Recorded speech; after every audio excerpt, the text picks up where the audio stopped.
Hey guys, and today I'm going to teach you guys how to remember the unit circle.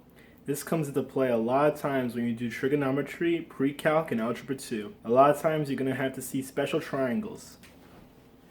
Special triangles are the triangles that have 30, 60, 90, or triangles that have 45, 45, 90.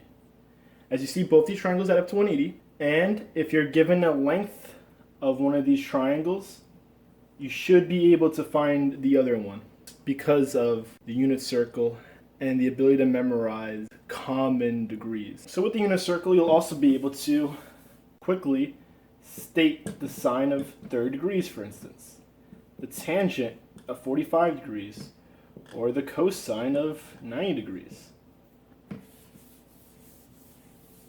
A lot of times people find the unit circle really annoying. They find it hard to memorize it. Some people use flashcards. But I feel my system is really intuitive and it allows students to easily just, if they need to, pull out a sheet of paper, use my method, trace out the circle, and find all the values they need right away. So what is a unit circle?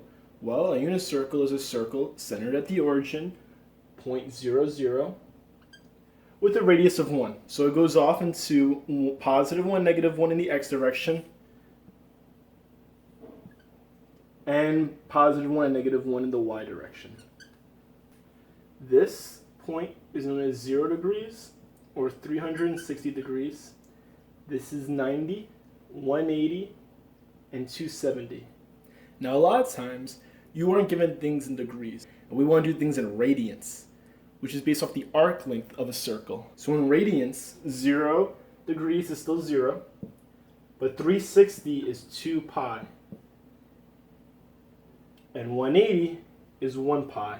Now, a cool thing about the unit circle is if you cut it in half and shift the bottom half over, it starts to almost look like a sine wave. So now let's talk about the common degree angles that we were talking about earlier.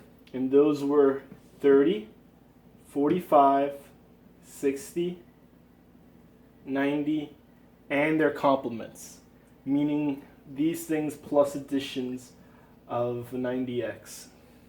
So for instance, say this one is 30 degrees. Straight down the pipe, 45 degrees. And 60 degrees. Now the way I remember the radians is I start off by thinking, okay, what radians do I have to work with? I know what angles I have, what corresponding radians do I have? Well, I know I need pi thirds, pi fourths, pi halves, and pi sixths. So remember, half the circle is a pi. So half of a circle gives you a quarter. So half a pi is a quarter, or 90 degrees. A third of a pi, 1, 2, 3, a third of a pi is 60 degrees. So we know this goes to 60, this goes to 90. A quarter of a pi, pi fourth, would be quarter, quarter, quarter. So we know 45 degrees is the perfect split. As you see, 1, 2, 3, 4. And that leaves 30 degrees for pi 6. So as you see here, this degree is going to have the same components as this degree. This is just 45 degrees shifted by 90. And as such, it's going to have the same x and y component, only with different signs. So let's finish the 45 degree square. Now we can finally get into my trick on how to get all the pieces in. So we know this one's pi 4. So now the rest of the pieces are going to be parts of pi 4 that do not reduce. So what do I mean by that? Well, this is 1 pi fourth. So here, the next one will be 2 pi fourth. But 2 pi fourth reduces, right? We have pi fourth, 2 pi fourth. So that reduces. So we cancel that from the list. Then we have 3 pi fourths. Great, it doesn't reduce. Let's use it. All right, on to the next one. 4 pi 4 reduces. We can't use that. Then we have 5 pi 4. Great. All right, and then the next one. 6 pi 4 reduces. 7 pi 4. And there we go for the 45 degree angle one. Now let's get to 30 degrees. The 30 degrees and 60 degrees are just going to be separate rectangles going in either the x direction or the y direction. So again, let's apply the trick.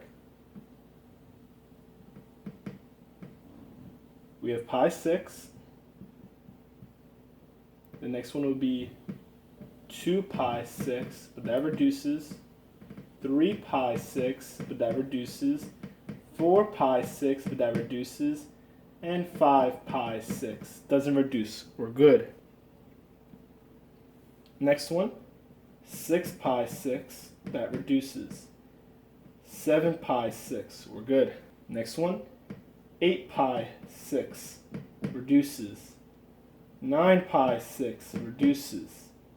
10 pi 6, reduces. 11 pi 6, we're good. And now we have the 30 degrees filled in. Now, all that's left is 60 degrees, and let's get that taken care of. It's getting a little colorful. So by now you should know the pattern, but let's go through it. So 60 degrees is pi third.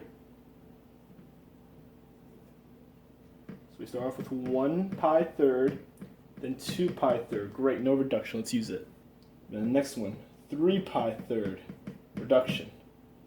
4 pi third, great.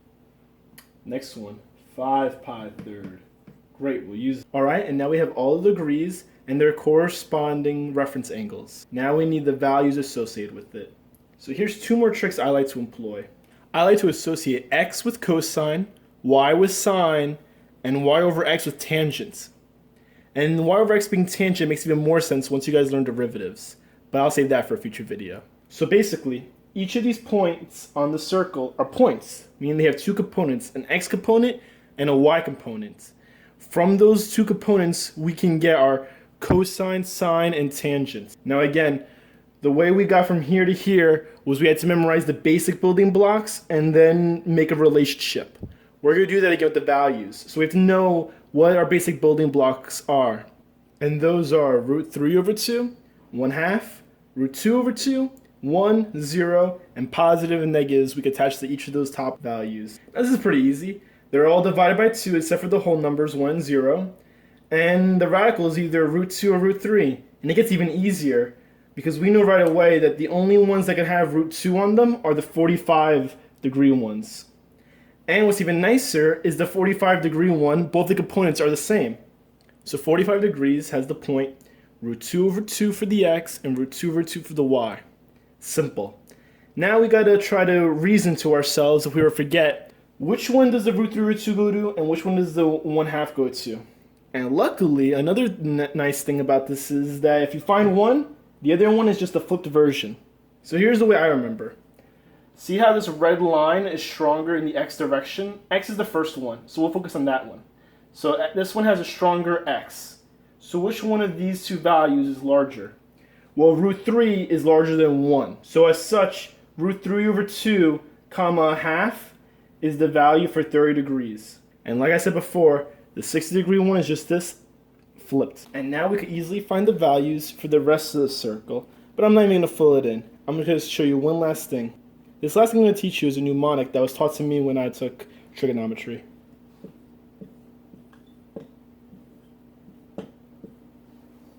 And that is all students take calculus. This tells you where the things are positive and where things are negative. You don't even really need to use this because you could also just reason in your mind. You know that in this direction, if the x moves this way, x is positive. If x moves that way, x is negative.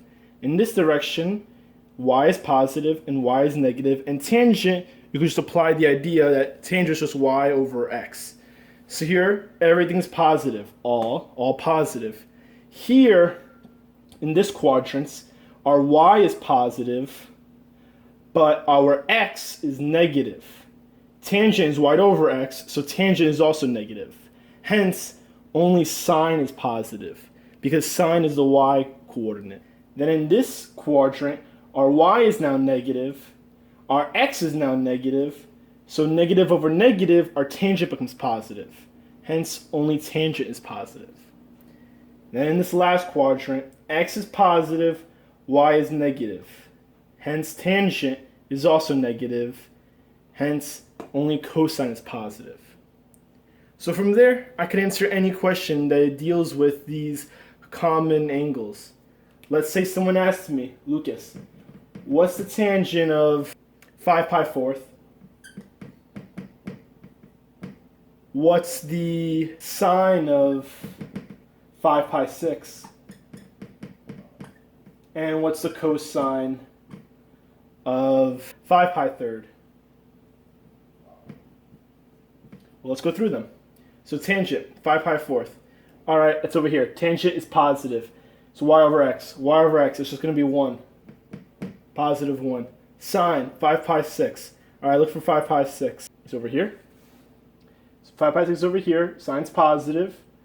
And the value corresponds to everything in the same rectangle. So then we look for the y. The y is a half. And then cosine 5 pi third. 5 pi third is here. Cosine's positive. And all these values here are the same. So 60, we take the x, it's a half. And there you go. And then the rest of the degrees are also very simple. This is 0, this is pi, this one's pi half, like I said before. So this one, if we could still apply our little game we have.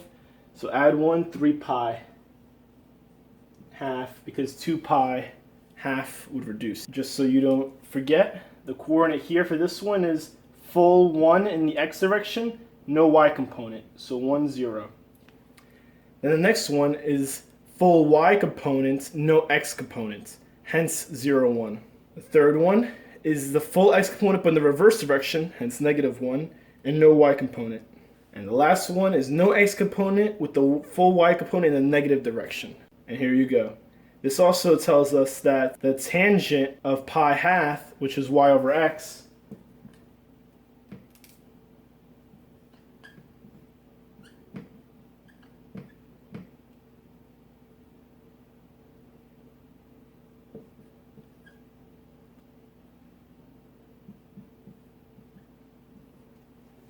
the tangent of pi half, which is y over x, would be 1 over 0, hence the tangent of pi half is 0.